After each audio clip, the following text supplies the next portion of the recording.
जब भी हम ऑप्शन ट्रेडिंग करते हैं तो दिमाग में एक बहुत बड़ा कन्फ्यूजन रहता है कि कौन सा स्ट्राइक प्राइस चुने जिससे प्रॉफिट ज़्यादा हो, रिस्क कम हो और ट्रेड जल्दी से जल्दी ख़त्म हो जाए। इस वीडियो के एंड तक आपको बिल्कुल क्लियर हो जाएगा कि आपके लिए कौन सा स्ट्राइक प्राइस बेस्ट है। देखो, जैसा मैंने लास्ट वीडियो में बताया था, F&O ट्रेडिंग बिल्कुल एक युद्ध की तरह है। आप मान लो कि आप एक युद्ध लड़ना चाहते हो तो आप कहीं भी खड़े होकर के नहीं लड़ सकते हो। आपको एक पर्टिकुलर पोजीशन चुननी पड़ेगी और उस पोजीशन को हम अटैकिंग पोजीशन बोलेंगे, जहां से आप अटैक करोगे। अब ये अटैकिंग पोजीशन 3 तरह की हो सकती है। नंबर 1, आप बिल्कुल फ्रंट लाइन में खड़े हो, आमने सामने, दुश्मन के एकदम सामने खड़े हो, तो पास से आप तलवारों से लड़ोगे, आप तोप गोलों से नहीं लड़ सकते, तो वो फ्रंट लाइन हो गई एक। दूसरी हो गई, आप कहीं दूर छिपकर स्नाइपर या तोप लेकर के बैठे हो और वहां से आप निशाना लगा करके मार रहे हो, तो ये आपकी दूसरी पोजीशन होगी जहां आप छुप कर बैठे हो। तीसरी पोजीशन क्या है कि मान लो आप दुश्मन से ऑलरेडी लड़ रहे हो और दुश्मन की कुछ जमीन पर आपने कब्जा कर लिया है जो कि आप पहले जीत चुके हो, और उस जमीन को पकड़कर आप वहीं से हमला कर रहे हो, तो उसको प्रोटेक्ट भी कर रहे हो और वहां से हमला भी कर रहे हो ताकि दुश्मन वापस से उस जमीन को ले ना पाए। अब देखो, फ्रंट लाइन जो मैंने आपको बताई, जहां पर आप तलवारों से एकदम कॉम्बैट सिचुएशन में लड़ रहे हो, तो वो हो गई आपकी ATM, एट द मनी।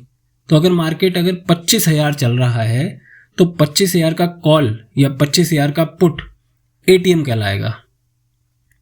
अब यहां दुश्मन बिल्कुल सामने है, एक कदम आगे तुरंत असर दिखेगा, एक कदम पीछे तुरंत असर दिखेगा। मतलब प्राइस अगर थोड़ा सा भी ऊपर नीचे होता है तो आपको तुरंत प्रॉफिट और लॉस होगा। तो इसमें मोमेंटम का बहुत बड़ा खेल होता है। प्लस ये क्या होता है, ये या तो OTM बन जाता है या ITM बन जाता है। अब OTM ITM भी मैं आपको धीरे धीरे बता रहा हूं, अभी ATM की बात करते हैं। तो फ्रंट लाइन को हम ATM बोलते हैं, एट द मनी, ठीक है। अब ATM का मतलब ही यही हो गया कि तेज लड़ाई और तेज नतीजा, मतलब जल्दी प्रॉफिट और जल्दी लॉस, ठीक। अब दूसरी चीज मैंने बताई, दूर छिपकर आप बैठे हो। अब दूर छिपकर बैठने का मतलब आप स्नाइपर से निशाना लगा रहे हो, आपके पास गोलियां हैं, गोलियां धीरे धीरे खत्म होती हैं, बट आपके पास निशानेबाजी का अच्छा एक्सपीरियंस है। तो मान लो अभी प्राइस 25,000 चल रहा है, तो 25,100, 25,200, 25,300 ये सारे OTM होंगे। OTM मतलब आउट ऑफ द मनी, मतलब प्राइस अभी वहां पहुंचा नहीं है। तो मैं अगर कॉल के रेस्पेक्टिव में बात करूं, क्योंकि कॉल और पुट 2 चीजें होती हैं, तो कॉल में बेसिकली हम बढ़ते हुए मार्केट में देखते हैं कि भाई मान लो 25,000 मार्केट चल रहा है, तो जो ऊपर के जितने भी स्ट्राइक प्राइस होंगे वो सारे मेरे आउट ऑफ द मनी होंगे। मतलब 25,100, 25,200, 25,300 ये सब OTM होंगे, क्योंकि प्राइस अभी वहां पहुंचा नहीं है। पुट में इसका जस्ट उल्टा होगा, क्योंकि मार्केट नीचे गिरता है तो पुट बढ़ता है। तो 24,900, 24,800, 24,700 ये सारे पुट के केस में OTM होंगे।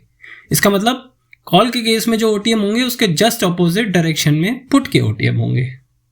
तो OTM का मतलब क्या हो गया, आप दूर बैठे हो, कम कॉस्ट में बड़ा हमला कर सकते हो। मतलब आपके पास खाली स्नाइपर है, गोलियां हैं कुछ, या फिर तोप के गोले हैं कुछ, आप हिट करोगे, अगर हिट हुआ तो दुश्मन का भारी नुकसान हो जाएगा, अगर नहीं हुआ तो वो आपका हथियार खराब हो गया, क्योंकि गोलियां बर्बाद हो गई या फिर तोप के गोले खत्म हो गए।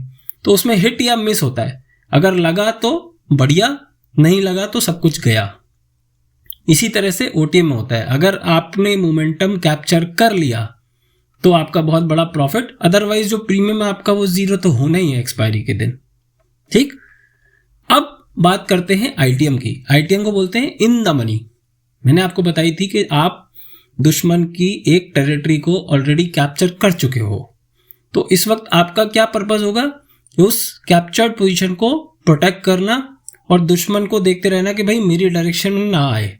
अगर आता है तो आपको उस हिसाब से प्लान करके अटैक करना है, राइट।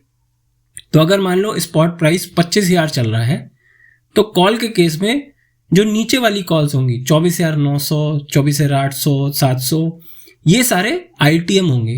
मतलब ये वो जमीन है जो आप पहले ही जीत चुके हो। पुट में जैसे इसका उल्टा हो जाएगा ITM, मतलब कि ऊपर की प्राइस सारे ITM होंगे, जैसे 25,100, 25,200, 25,300, राइट। सो ITM में आप सिर्फ हमला नहीं करते हो, आप अपनी जीती हुई जमीन को भी संभाल कर रखे हुए हो, समझ गए।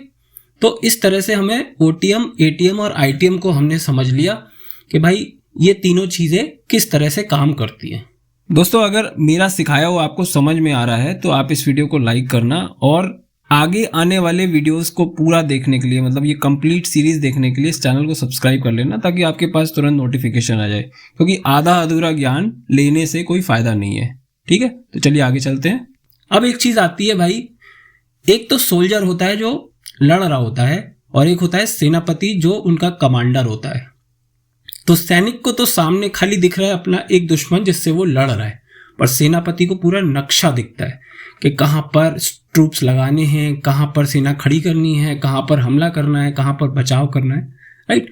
तो ये पूरा जो नक्शा होता है अटैकिंग पोजीशंस का, इस नक्शे को ही हम ऑप्शन चेन बोलते हैं। अब ऑप्शन चेन के हिसाब से हम ये तय कर सकते हैं कब हमें ओटीएम में पोजीशन बनानी है, कब हमें आईटीएम में, कब हमें एटीएम में। तो यहां पर हमारी ऑप्शन चेन बहुत इंपॉर्टेंट हो जाती है इसीलिए। और एटीएम, आईटीएम, ओटीएम तो मैंने आपको ऑलरेडी बता ही दिया। अब एक बात आती है युद्ध का समय, मतलब टाइम वैल्यू। देखो, जैसे जैसे एक्सपायरी नियर आती रहती है, मान लो देखो आप पुट में या कॉल में या फिर फ्यूचर्स में भी आप ट्रेड करते हो, तो उसकी एक एक्सपायरी होती है, जो मैंने आपको लास्ट वीडियो में भी बताया था। अब उस एक्सपायरी तक युद्ध चलता है। अब जैसे जैसे एक्सपायरी नज़दीक आती है, मतलब कि युद्ध खत्म होने का समय आता है, तो क्या होगा, एटीएम पे क्या होगा, मतलब फ्रंट लाइन पे क्या होगा, लोग बाग बहुत ताकत से लड़ना चालू करेंगे, बहुत ही एग्रेसिव से, बहुत ही जल्दी। कोई हारेगा, कोई जीतेगा, इधर के ज़्यादा मर गए, कभी कभी उधर के ज़्यादा मर गए, राइट। तो इस तरह से सामने बहुत एग्रेसिव युद्ध लड़ेगा, तो उसमें क्या होगा, बहुत जल्दी प्रॉफिट और बहुत जल्दी लॉस आएगा। ओटीएम में क्या होगा, जैसे जैसे युद्ध खत्म होने लगेगा वैसे वैसे आपकी गोलियां, आपके जो हथियार है, एमिनिशंस हैं, वो सारे खत्म होने लगेंगे। तो ओटीएम में भी आपको ये क्लियर हो जाएगा, धीरे धीरे आपके हथियार खत्म हो रहे हैं, मतलब कि अगर दुश्मन वहां तक पहुंच रहा है तो आपके हथियार आपको और मिलते जाएंगे, क्योंकि आपकी सेना भी वहां पहुंचेगी। बट दुश्मन वहां तक नहीं पहुंच रहा है तो आपके हथियार खत्म होते जाएंगे और आप अकेले रहते हो, मतलब आपकी वैल्यू जीरो होती जाएगी, आप किसी काम के नहीं रहोगे। तो इसीलिए जब प्रीमियम एक्सपायर होने वाला होता है, जब एक्सपायरी आने वाली होती है, तो ओटीएम का प्रीमियम जीरो हो जाता है। ठीक है। अब एटीएम में या तो तलवार से जीत हो रही थी या फिर पूरी हार हो रही थी। ओटीएम में या तो आप स्नाइपर से हिट कर रहे थे या फिर आपका गोला बारूद बेकार हो रहा था।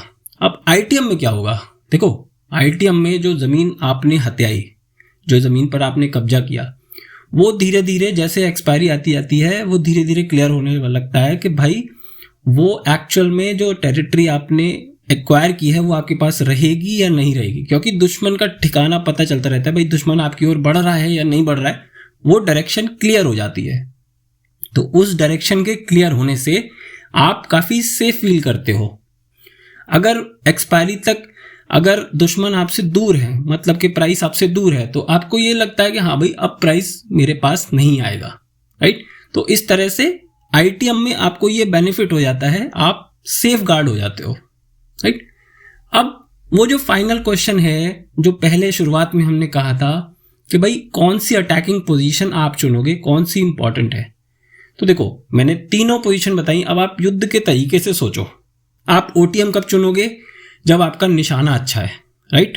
निशाना अच्छा का मतलब आप मोमेंटम कैप्चर कर सकते हो। तो हाई मोमेंटम अगर आप कैप्चर कर सकते हो कि भाई आपको लग रहा है मार्केट एकदम से ऊपर जाएगा या एकदम से नीचे जाएगा, उस केस में आपको ओटीएम पर ट्रेड करना है, अदरवाइज आपको ओटीएम पर ट्रेड नहीं करना है। ज़्यादातर केसेस में ओटीएम की वैल्यू जीरो हो जाती है अगर हम मोमेंटम कैप्चर नहीं कर पाते हैं तो, ठीक है। तो ओटीएम किस कंडीशन में पकड़ना है, जब हमें मोमेंटम पकड़ना आता है। तो अब दूसरी कंडीशन जब एटीएम की मैं बात करता हूं तो उसमें ताकत की जरूरत होती है। आप बाहुबली हो तो आप एटीएम करो, मतलब आपको मार्केट में काफी एक्सपीरियंस है, आपको पता है डायरेक्शन के साथ प्रॉफिट और लॉस बहुत तेजी से होगा, तो आप फ्रंट लाइन पे लड़ रहे हो। तो इसलिए आपको एटीएम तभी आप चूज करो जब बहुत ज्यादा एक्सपीरियंस जो आपको मोमेंटम कैप्चर, आपको कैसे बिहेव करता है ऑप्शन, ये सारी चीजें पता है। अब ये सारी चीजें मैं आपको बताऊंगा अगले आने वाले एपिसोड्स में, राइट। तो एटीएम पर हम कब लड़ाई करते हैं, कब हम स्ट्राइक प्राइस चुनते हैं एटीएम का, वो मैं बताऊंगा, क्योंकि इसमें सबसे ज्यादा प्रॉफिट और सबसे ज्यादा लॉस बहुत जल्दी होता है। अब तीसरी चीज आती है आईटीएम।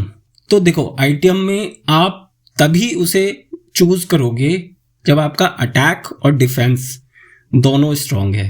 प्लस एक इंपॉर्टेंट चीज, अगर आपको डायरेक्शन उसकी क्लियर है, मतलब अगर आपको पता है कि भाई जो मैंने टेरिटरी एक्वायर की है, मतलब मैंने ITM ले लिया, अब प्राइस उस साइड मूव नहीं करेगा, मतलब आपको डायरेक्शन क्लियर है कि लॉन्ग टर्म में डायरेक्शन क्लियर है कि मार्केट ऊपर जाने वाला है या नीचे जाने वाला है, तो उस हिसाब से आप कॉल या पुट की ITM में अपनी पोजीशन बनाओगे। अब एक बार आपको डायरेक्शन क्लियर हो गई और आपको पता है कि यही डायरेक्शन चलने वाली है, उस केस में आपको ITM लेना ज़्यादा बेनिफिट होगा। तो मैंने 2 चीज़ें बताई, एक तो आपका अटैक और डिफेंस स्ट्रांग होना चाहिए, दूसरा आपको डायरेक्शन की भी नॉलेज होना चाहिए। उस केस में आप ITM लो, अदरवाइज ITM में भी काफ़ी अच्छे लॉसेस होते हैं।